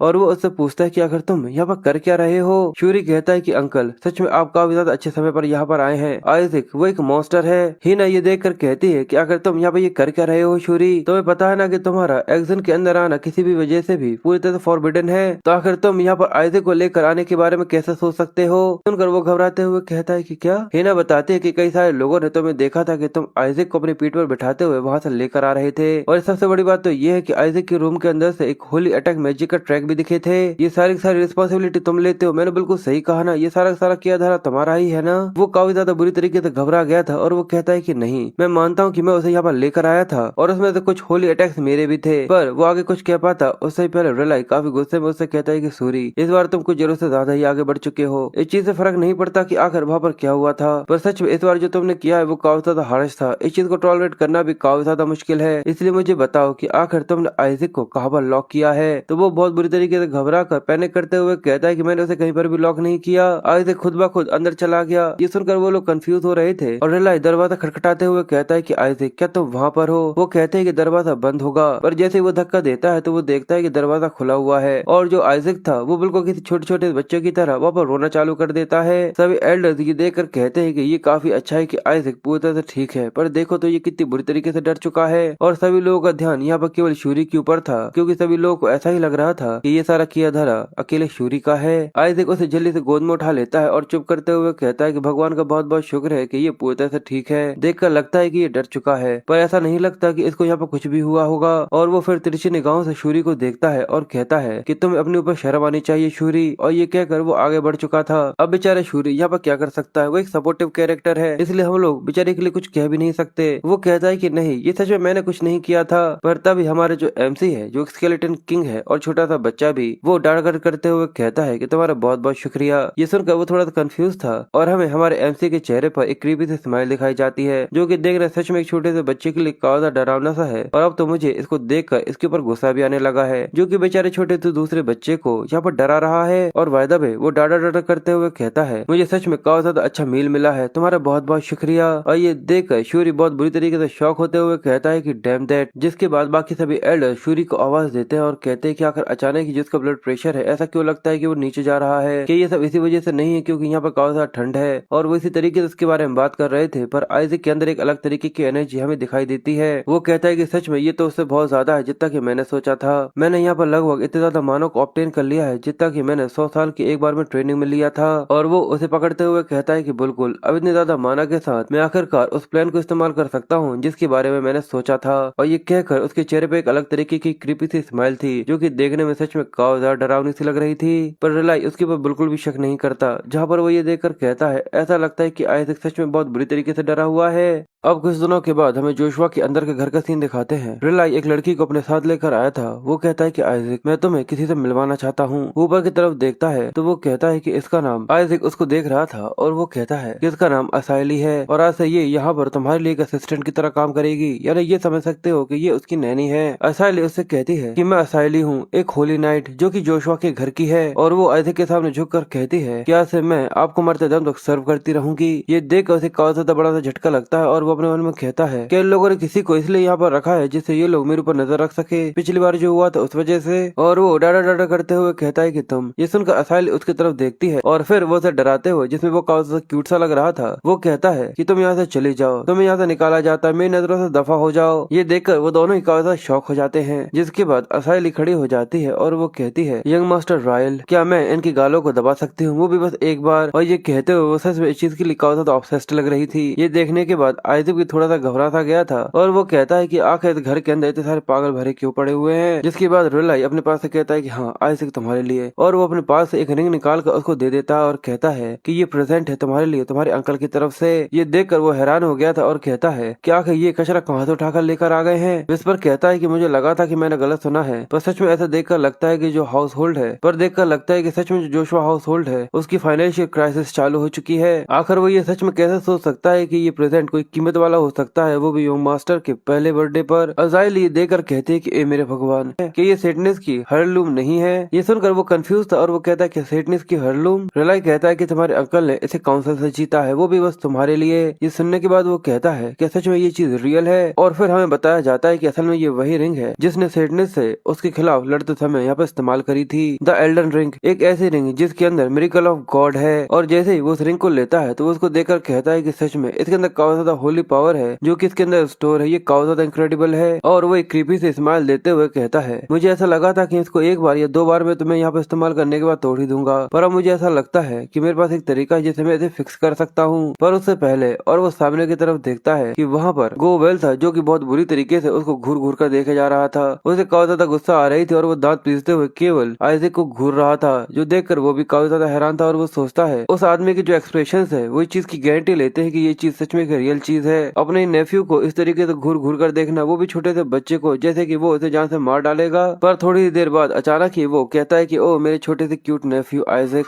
ये देखकर वो तीनों ही कंफ्यूज थे और उसकी तरफ देखने लग जाते हैं, जहाँ पर गोवेल काफी ज्यादा अच्छा बनने की एक्टिंग करते हुए आगे आता है और कहता है कि तुम सच में कितने ज्यादा प्यारे हो, मुझे पूरी उम्मीद है कि ये जगह सच में तुम्हारे लिए काफी ज्यादा कंफर्टेबल होगी। पर उसकी आवाज में से एक अलग तरीके की खनक महसूस हो रही थी। ये देखकर वो काफी ज्यादा हैरान सा हो रहा था और वो कहता है कि सच में ये काफी ज्यादा ग्रोस है, यानी सच में काफी ज्यादा बुरा है। तो विस्पर कहता है कि शायद ऐसा हो सकता है कि आखिरकार ये पूरा सब पागल हो चुका हो। तो आइजैक उससे कहता है कि डैम इट, सच में चीजें और भी ज्यादा कॉम्प्लिकेटेड होती चली जा रही है। और गोवेल कहता है कि मैंने रेलिक स्टोर के अंदर से ब्लेसिंग डिवाइस को इसलिए तोड़ दिया था जिससे इसको किसी भी तरीके की ब्लेसिंग न मिल पाए, पर मैंने सच में इसके बारे में बिल्कुल भी उम्मीद नहीं करी थी कि ये लोग इसे सेडनेस की हेयर लूम दे देंगे। हीना खुश होते हुए कहती है क्योंकि आइजैक को किसी भी तरीके की ब्लेसिंग नहीं मिली है, तो ये चीज पूरी तरह से फेयर है कि अगर हम लोग उसे ये देते हैं। गोवेल काफी हैरान था और वो कहता है क्या सेडनेस की हेयर लूम, और इसी वजह से वो हीना के ऊपर चिल्लाते हुए कहता है कि इसके बजाय वो मेरे बच्चे को दे दो। ये सुनकर वो कहती क्या शूरी को, पर क्या उसके पास पहले से एक ब्लेसिंग नहीं है, इसलिए इतने ज्यादा लालची मत बनो और जाओ अपनी जगह पर जाओ। ये सुनकर वो काफी ज्यादा गुस्से में दांत पीसने चालू करता है और सोचता है मैं इसे अपने लिए लेने की कोशिश कर रहा था, ये नाटक करते हुए कि मैं इसे अपने बच्चे को डोनेट कर दूंगा, क्योंकि ऐसा कोई हो ही नहीं सकता कि मेरे अलावा जो कि सच में इस हेयर लूम की ट्रू वैल्यू को पहचान सके।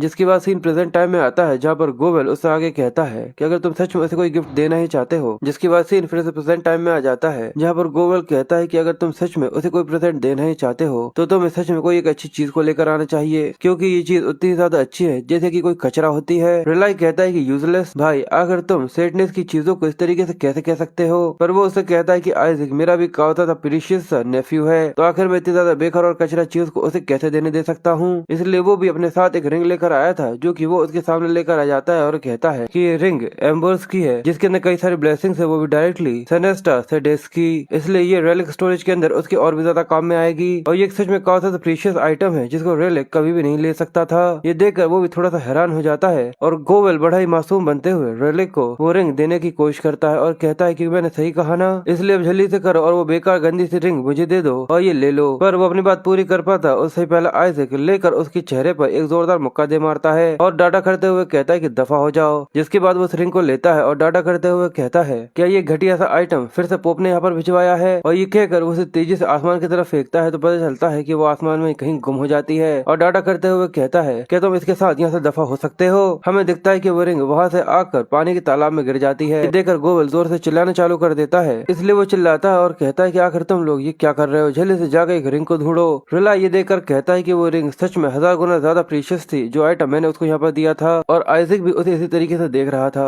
जिसके बाद वो मुस्कुराना चालू कर देता है और उसे अपनी वो रिंग दिखाता है और ये देखकर रिले कहता है पर फिर भी उसने मुझे ही चुना, इसलिए उसे आइजैक के ऊपर बहुत ज्यादा प्यार आता है और वो कहता है कि ओ मेरे प्यारे से नेफ्यू, अब से मैं केवल तुम्हें वही दूंगा जो कि सबसे ज्यादा बेस्ट है। और वहीं सामने गोवेल अपने लोगों के ऊपर चिल्लाते हुए कहता है कि तुम्हें उसे किसी भी कीमत पर ढूंढना होगा, ऐसा सोचो जैसे कि उसके ऊपर तुम्हारी जिंदगी डिपेंड हो। पर आइजैक बताता है कि मैंने उसके ऊपर वेट मैजिक को इस्तेमाल किया है, इसलिए वो इतनी आसानी से तो उसे कभी नहीं ढूंढ पाएंगे। ये देखने के बाद विस्पर भी काफी ज्यादा मुस्कुराते हुए कहता है कि जैसा कि मुझे मेरे मास्टर से उम्मीद करनी चाहिए थी, आपकी डिटर्मिनेशन जो कि कभी भी किसी भी ऐसी चीज के ऊपर किसी को भी उंगली न टच करने दे, सच में ये काफी ज्यादा एडमायरेबल है। जिसके बाद वो उससे कहता है कि जाओ उसको नीचे से लेकर आ जाओ। ये सुनने के बाद उसका मुंह बन गया था और वो कहता है कि मैं, आइजैक कहता है तो क्या तुम ये चाहते हो कि मैं जाऊँ। ये सुनने के बाद वो चुप हो जाता है और चुपचाप से वहां से चला जाता है। और गोवेल अपने सिर पटक कर रोते हुए कहता है कि उसकी कीमत सच में बहुत ज्यादा थी, इसी वजह से मैं उसे बेच देता। जिसके बाद गोवेल अब अपने रूम के अंदर बैठा हुआ था और वो हाथ पटकते हुए कहता है कि वो बेकार से चूहा कहीं का, उसे इस चीज का बिल्कुल भी आइडिया नहीं है कि आखिर वो रिंग कितनी ज्यादा एक्सपेंसिव थी। पर फिर वो शांत होते हुए कहता है कि सबके अलावा मैं चीज के ऊपर शर्त लगाता हूँ कि वो सही तरीके से उस एल्डरिंग रिंग को इस्तेमाल कर ही नहीं पाएगा,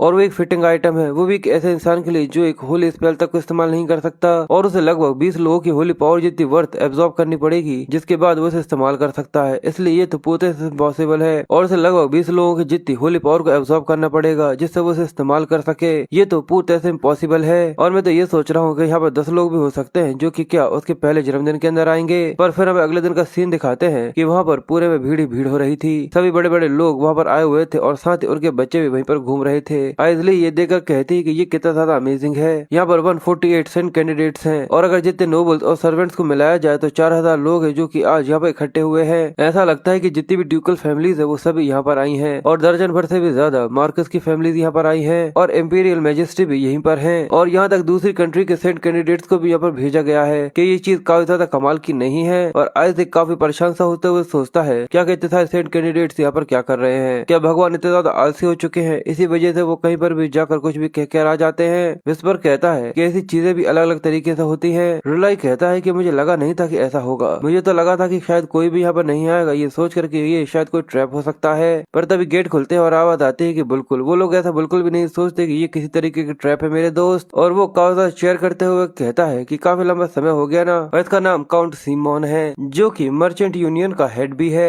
और साथ ही रिलाई का बेस्ट फ्रेंड भी। रिलाई भी उसको देख कर हैरान था और वो कहता है कि सीमोन क्या तुम भी यहाँ पर हो। तो वो हंसते हुए कहता है कि जो रूमर वो काफी तेजी से पूरे एम्पायर में फैल चुके हैं। तो बिल्कुल तो मुझे तो यहाँ पर आना ही था और इसलिए सभी लोगों ने ये सोचा कि ये कोई ट्रैप नहीं है और सभी लोग यहाँ पर आ गए। और वैसे भी जोशुआ हाउस का एक वीकलिंग बॉय इसको यहाँ पर अटेंड करने वाला है और इस चीज के बारे में ना जानते हुए कि आखिर जोशुआ हाउस होल्ड के हेड ने आखिर यहाँ पर क्या रखा है, आखिर मैं इस पॉइंट पर आखिर यहाँ पर क्यों नहीं आता। यहाँ तक पोप की जो फैमिली है वो खुद भी यहाँ पर आई हुई है। आइजैक सोचता है कि आखिर उन लोगों ने लाइन पर क्या रखा होगा और रिलाई कहता है कि अगर तुम ये बकवास बातें करना बंद करो, पोप की फैमिली कभी भी यहाँ पर नहीं आ सकती। सिमोन कहता है मुझे भी ऐसा ही लगता है कि इस चीज का कोई सवाल ही पैदा नहीं होता कि वो अनफ्रेंडली रॉयल फेलोज कभी भी जोशुआ की टेरिटोरी के अंदर दिखाई दे सकते हैं। पर यही कहा जा रहा है कि इन सभी कॉमनर्स के बीच में केवल एक ही फैमिली जो कि बैरेट की फैमिली है। तो वो कहता है कि सिमोन अपनी आवाज को थोड़ा धीमा रखो, आखिर क्यों ना मैं और मेरा लड़का जिसका नाम आर्मोन है वो भी एक सेंट कैंडिडेट है और वैसे भी इसे जोशुआ फैमिली होस्ट कर रही है। तो उनके पास तो कोई रीजन ही नहीं बनता कि पोप की फैमिली इस चीज के बीच में इन्वॉल्व करे। तो क्या तुम्हारे दिमाग में क्या कचरा भरा हुआ है जो कि तुम इस तरीके की बातें कर रहे हो। और हम एक आदमी को दिखाते हैं जो कि गेट खोल रहा था और इसी तरीके से वो लोग बातें कर रहे थे। पर अचानक ही उन्हें पीछे से किसी की आवाज आती है जो कि कहता है कि इस दुनिया में सबसे ज्यादा खतरनाक कोई और नहीं बल्कि एक पुराना सा दोस्त होता है। क्लास विजडम एंशिएंट नेवर कभी भी खत्म नहीं होती। ये देखकर वो सभी लोग काफी ज्यादा हैरान हो जाते हैं और जैसे ही वो लोग बैरेट को देखते हैं तो उन लोगों के चेहरे के रंग पूते से उड़ चुके थे। रिलाई कहता है कि बिशप बैरेट और बैरेट के चेहरे पर एक अलग ही तरीके की स्माइल थी जो देखने में बिल्कुल भी अच्छी नहीं लग रही। बैरेट कहता है कि अगर सोचा जाए तो एक कमजोर आदमी जो कि जोशुआ हाउस होल्ड का है वो इस सबको होस्ट कर सकता है। तो मैं इस चीज की उम्मीद करता हूँ कि तुम लोगों ने रॉयल स्टोर के अंदर कुछ जरूर ऐसा रखा होगा जो कि तुम्हारी फैमिली की किस्मत बचा सकता है। और मैं ये देखने के लिए काफी ज्यादा क्यूरियस हूँ कि जोशुआ फैमिली का जो बच्चा है आखिर वो सेंट कैंडिडेट के लिए किस तरीके से क्लेम करता है। अभी तक तो मैंने उसे देखा तक नहीं है।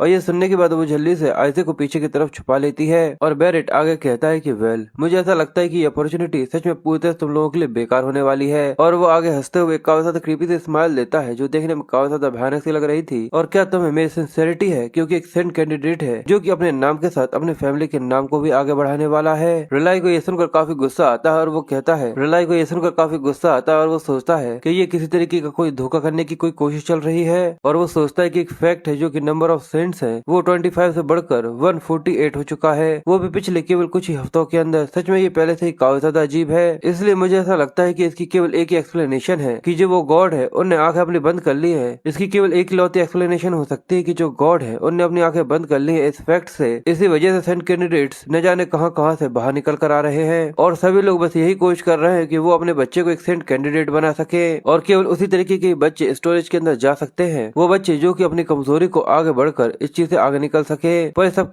के बीच में उन लोगों को काफी ज्यादा नुकसान भी हो सकता है। और अगर सच में कुछ ऐसा होता है और ये सब सोचते हुए वो आइजैक की तरफ देख रहा था और वो देखता है कि वो अपनी नाक में उंगली डाले हुए है और वो भी ये देख थोड़ा सा कंफ्यूज हो रहा था। और वो कहता है ऐसा भी हो सकता है कि आइजैक के ऊपर भी एक काफी ज्यादा बड़ा सा खतरा आ जाए। जिसके बाद हमें आगे बताया जाता है कि जोशुआ हाउस का वो लड़का, उसकी वो आउटस्टैंडिंग अपीयरेंस के बाहर उसकी फैमिली की वो रेपुटेशन वो पूरी तरह से बेकार बन जाती है। पर सबके अलावा जो कि एक जोशुआ हाउस के सुपीरियर जेंस को कवर कर सकता है या फिर कोई ऐसा हो जो कि पोप की फैमिली से फेवर अर्न करने की कोशिश करे जिसको सेटनेस की लेगेसी से कोई भी फर्क नहीं पड़ता। असल में वही जोशुआ हाउस का एक बच्चा हो सकता है जो कि इस चीज से बिल्कुल भी कम नहीं है, असल में एक अच्छे शिकार के। इसलिए अगर जोशुआ हाउस के एक छोटे से बच्चे को बिल्कुल किसी कुर्बानी की तरह अगर दे दिया जाए तो शायद ऐसा हो सकता है कि वो मरे नहीं, पर वो ऐसा हो जाएगा कि वो अपनी जिंदगी में कुछ भी न कर सके। और हमें बताया जाता है कि इस मेडिसिन को पानी के अंदर मिलाओ और उसके ऊपर फिर होली पॉइजन को इस्तेमाल करो। उस बच्चे को एक सबक सिखाओ और बताओ कि असल में ये दुनिया कितनी ज्यादा क्रूर है। और हमें कई सारी बोतलों को वहाँ पर पड़ा हुआ दिखाते हैं और आगे कहा जाता है और से सभी लोगों के सामने एक मजाक बना दो। पर सभी लोग ये देखकर बहुत ज्यादा हैरान और बहुत ज्यादा हक्के बक्के से रह गए थे और सारी दुनिया के सामने फिर से ये चीज क्लेम कर दो कि जोशुआ हाउस का कोई भी लड़का कभी भी कोई सेंट नहीं बन सकता। और हमें देखता है कि आइजैक वहाँ पर लगातार कई सारी बोतलों को खाली कर चुका था और वो अभी भी पिए जा रहा था और ऐसा लग रहा था जैसे कि उसे काफी ज्यादा मजा आ रहा हो। और वो कहता है कि सच में ये तो कितनी ज्यादा कमाल की ड्रिंक थी। और ये पीने के बाद वो जिस तरीके से स्माइल करता है, ये देखकर जितने भी लोग होते हैं, जितने भी बच्चे होते हैं, वो सभी बहुत बुरी तरीके से डर जाते हैं और कहते हैं कि मुझे इससे डर लग रहा है। आखिर कितनी बोतल है ये अभी तक यहाँ पर पी चुका है। जिसके बाद वो डाटा डाटा करते हुए उस बोतल को एक लड़के के सिर पर दे मारता है और कहता है कि मुझे ऐसी और भी ला कर दो क्योंकि पॉइजन मुझे मार नहीं सकता। फिर वो जोर जोर से चिल्लाते हुए कहता है कि मैंने कहा ना कि और ला कर दो। और वो बच्चा जिसके सिर पर बोतल फेंकी थी वो बहुत बुरी तरीके से डर गया था और रोते हुए कहता है मम्मी मुझे घर जाना है। और बाकी सभी भी सेंट कैंडिडेट्स उसको देखकर यहाँ पर काफी ज्यादा डर रहे थे। बाकी सभी लोग आपस में बातें कर रहे थे कि आखिर इस बच्चे के अंदर दिक्कत क्या है। मुझे तो ऐसा लगा था कि शायद उसके अंदर तुमने किसी तरीके की मेडिसिन मिलाई है। वो लोग आपस में बातें करते हैं जहाँ पर वो कहता है कि आखिर इस लड़के की दिक्कत क्या है। मुझे तो ऐसा लगा था कि शायद उसके अंदर तुमने पॉइजन मिलाया है। तो दूसरा लड़का घबराते हुए कहता है मुझे लगता है कि वो शायद कोई गलत बोतल आ गई थी। और ये देखकर वो लोग काफी ज्यादा घबराए हुए से कहते हैं कि सच में ये काफी ज्यादा अजीब है, मुझे ऐसा बिल्कुल भी नहीं लगता। ये चीज यहीं पे खत्म हुई तो चलो आगे बढ़ते हैं। और शूरी ये सुनकर अपने सिर को पकड़े हुए काफी ज्यादा घबराया हुआ सा कहता है कि आखिर वो हमेशा इस तरीके की ड्रग्ड बोतल को ही क्यों पीता है। सच में ये काफी ज्यादा एम्बेरेसिंग है। इसलिए वो उसके पास आते हुए कहता है कि इस तरीके से जोशुआ का नाम खराब करना बंद करो। तुम जरूर ये कह सकते हो कि सेंट कैंडिडेट के बीच में जरूर कोई ना कोई तरीके की गड़बड़ है। इसलिए जब आइजैक बोतल को पी रहा था तभी वो उसके पास आ जाता है और उसके मुंह से बोतल छीन लेता है और कहता है अब पीना बंद करो कि तुम सच में इतने ज्यादा प्यासे हो। फिर वो दूसरी बोतल देते हुए कहता है कि लो इसे लो, अगर तुम्हें पीना ही है तो लो तुम ये पियो। पर वो अपनी बात पूरी करता उससे ही पहले वो बोतल लेकर उसके मुंह पर दे मारता है और डाया डाया करते हुए कहता है कि ये पॉइजन नहीं है। और फिर चिल्लाते हुए कहता है कि जल्दी से मुझे वो वापस दे दो, मेरी सबसे ज्यादा पॉइजन यानी सबसे ज्यादा जहरीली वाली बोतल। और दूसरे बच्चे ये देखकर हैरान होते हुए कहते हैं कि अगर ये सच में इतना ज्यादा एनर्जेटिक कैसे है। और वो उससे कहता है कि पर ये तो इसके अंदर तो होली पॉइजन है। एक दूसरी बच्ची उससे कहती है कि क्या तुम पूरे तो पागल हो चुके हो, अगर ये इसने पी लिया तो ये यहाँ पर मर जाएगा।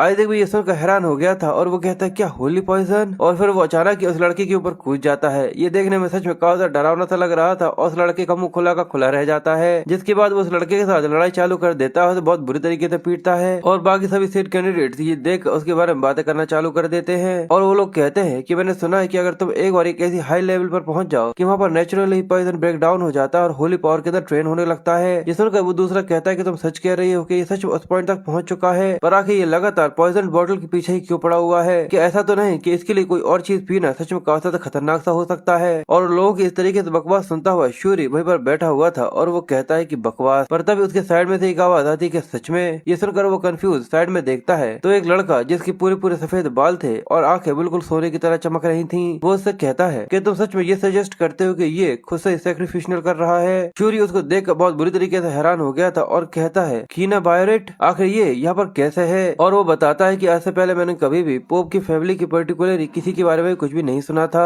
और ये पोप फैमिली का डायरेक्ट डिसेंडेंट है और इसका नाम है कीना बायोरेट। उसको देखकर बाकी सभी लोगों की भी आंखें फटी की फटी रह गई थी और वो लोग कहते हैं कि ये कीना नहीं है। पर आखिर पोप की फैमिली सेटनेस के स्टोरेज रूम के अंदर क्या कर रही है। वेल मुझे ऐसा लगता है कि शायद हम लोगों को पहले से ही पता है कि आखिर यहाँ पर विनर कौन होने वाला है। और वहीं पर हमें आइजैक को दिखाते हैं जो कि उस लड़के को हराकर उसके ऊपर बैठकर बड़े ही आराम से उस बोतल को पिए जा रहा था। और वो अपने मन में सोचता है तो अच्छा प्रैक्टिकली देखा जाए तो ये लड़का है जिसकी गारंटी दी जाती है कि जो आगे चलकर सेंट बनेगा। पर क्या सच में बायोरेट की पॉप फैमिली के अंदर ये चीज पॉसिबल भी हो सकती है कि इस तरीके के प्योर कलर हेयर हो और सभी लोगों के बालों के जो कलर थे वो ब्राउनिश कलर के थे और बाकी जितनी फैमिली है उन सभी की काफी ज्यादा बेकार कलर हेयर है। और कीना हंसते हुए कहता है ये चीज बिल्कुल भी अजीब नहीं है पोप फैमिली के इंसान के लिए भी कि वो सेटनेस के रेलिक स्टोरेज के अंदर आया हो। पोप की फैमिली सभी लोगों के ऊपर है, इसी वजह से सेटनेस की जो रेलिक स्टोरेज है वो भी हमारी फैमिली को बिलोंग करता है। ये सुनकर शूरी थोड़ा सा कंफ्यूज और हैरान सा हो गया था और वो हंसते हुए कहता है कि मैं तो बस बड़े ही आराम से मैं उसी के बारे में बात कर रहा हूँ जो कि असल में मेरा है। और सभी लोग उसकी बात सुनकर काफी ज्यादा डर से रहे थे और काफी ज्यादा अजीब से रिएक्शन दे रहे थे। और वो आगे कहता है तो आखिर तुम लोगों को आखिर ऐसा कैसा लग सकता है कि ये चीज काफी ज्यादा अजीब सी है। आइजैक ये देखकर कहता है कि जरा देखो तो ये कितनी ज्यादा बदतमीजी के साथ बात कर रहा है। ये पूरी तरह से श्योर है कि ये पो फैमिली का ही है और इस तरीके का बच्चा सच में काफी ज्यादा भयानक मॉन्स्टर हो सकता है। और उसके अंदर से काफी ज्यादा गोल्डन एनर्जी निकल रही थी, जहाँ पर वो आगे कहता है काफी ज्यादा pure high amount of power जो कि बिशप के अंदर से निकलती है वो काफी ज्यादा इंक्रेडिबल है, जैसा कि सेंट कैंडिडेट नंबर 0 से एक्सपेक्ट करना चाहिए। दूसरे लोग कहते हैं कि इतने ज्यादा बेकार घटिया से मेथड का इस्तेमाल करना जिससे तुम होस्ट को यहाँ पर बेइज्जत कर सको, तो क्या तुम सबके बाद भी अपने आप को एक सेंट कैंडिडेट कहते हो? ये सुनने के बाद आइजैक थोड़ा सा सीरियस हो जाता है और वो आगे कहता है कि कितना ज्यादा पैथेटिक है। आखिर एक छोटा सा बच्चा जो कि अब सही तरीके से चल भी नहीं सकता,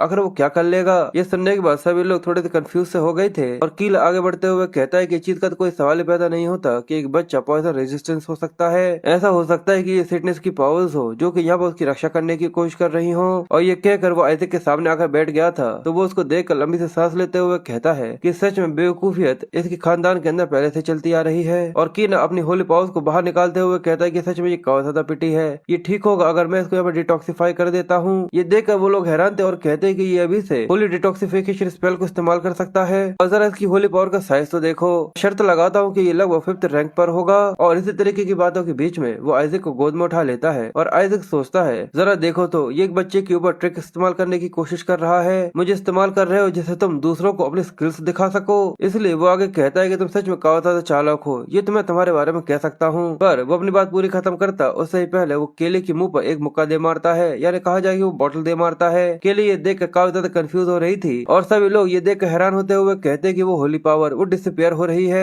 ये देख कर काफी ज्यादा हैरान थी और वो कहते हैं कि मेरी होली पावर ये नलिफाइड हो गई, पर ये चीज तो पूरी तरह से इम्पॉसिबल है, आखिर ये बच्चा ऐसा कैसे कर सकता है? जिसके बाद आइजैक सरकते हुए नीचे आ जाता है और कीला को ये समझ में आ जाता है कि असल में ये मुझसे भी काफी ज्यादा स्ट्रॉन्गर है। ये देखकर वो बहुत बुरी तरीके से घबराना और काफी ज्यादा कपकपाना चालू कर चुका था और इसी वजह से उस आइजैक के ऊपर काफी ज्यादा गुस्सा आ रहा था और वो कहता है कि ये जोशुआ का एक छोटा सा कीड़ा कहीं का। आइजैक डांटा करते हुए कहता है कि बच्चे अगर तुम मुझे यहाँ पर किस तरीके से देख रहे हो, मैं तुम्हारे सिर को इस बोतल से फोड़ दूंगा। और ये कहकर वो जैसे ही आगे बढ़ता पर तभी शूरी उसके बीच में आ जाता है और कहता है कि नहीं तुम बिल्कुल भी ऐसा नहीं करोगे। सभी लोग ये देखकर कहते हैं कि ये उसका ख्याल इसलिए रख रहा है क्योंकि वो लोग फैमिली है। पहले उसने किसी और के चेहरे पर एक जोरदार का थप्पड़ दे मारा और अब वो यहाँ पर उसे बचाने की कोशिश कर रहा है। कीला भी उसे काफी ज्यादा गुस्से में देख रहा था और वो लोग लगातार उसके बारे में काफी सारी बातें किए जा रहे थे। आइजैक काफी ज्यादा गुस्से में उसकी तरफ देख रहा था और वो कहता है कि तुम बेवकूफ कहीं के, तुम्हें मुझे इस तरीके से रोकना नहीं चाहिए था। अब ऐसा हो सकता है कि जो मेरी बोतल है वो आकर सीधे तुम्हारे सिर के ऊपर लगे। जिसके बाद कीला एक लंबी से सांस लेता है और कहता है कि ये ठीक है, मुझे ऐसा लगता है कि शायद मैंने इसको सरप्राइज कर दिया, क्योंकि देखा जाए तो है तो ये अभी भी एक छोटा सा बच्चा ही